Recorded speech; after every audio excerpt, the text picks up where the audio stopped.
Games were canceled Thursday night at a ballpark and playground just a mile from Bridgeton's troubled West Lake landfill. This after a radiation scare. In response, the EPA came to Bridgeton Friday, promising its own test and denouncing the scientific merits of the study that sparked the scare.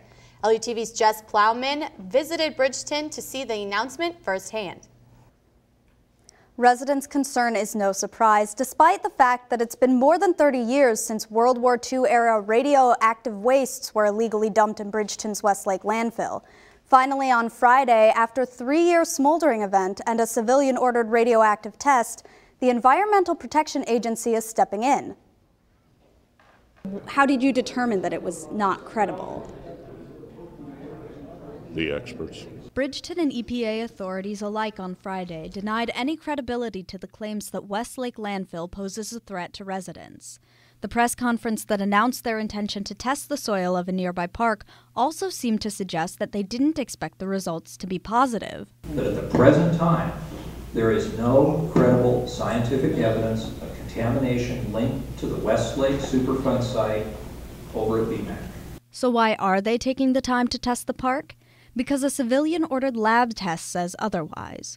Early in May, residents were concerned that the underground smolder at the landfill may have affected the spread of long underground radioactive materials. They collected samples from this drainage ditch next to the park and sent them to Boston Chemical Data Corp for testing.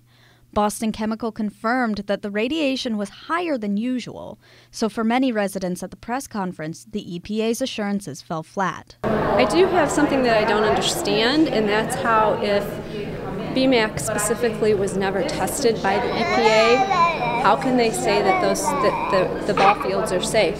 This playground and ballpark complex about a mile from the landfill will be the main focus of the EPA testing.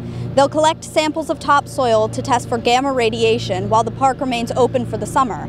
That specification, gamma radiation, has some residents still concerned. It seems that the radiation spike detected by the independent tests was mostly alpha and beta radiation. However, that same fact may be why the EPA seems so confident the fields are safe. Alpha and beta radiation are not nearly as potent as gamma radiation and can often be deflected with nothing more than thick clothing. Where people are drawing conclusions, requesting, just real, to close it without credible evidence, that's unreal. But until EPA tests come back, the civilian evaluation's credibility, or lack thereof, remains up in the air.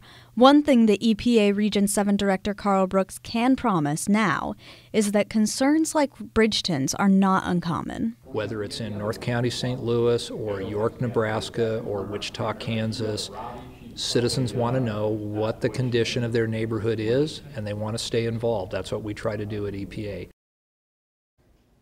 EPA results can be expected 30 to 45 days after samples are collected.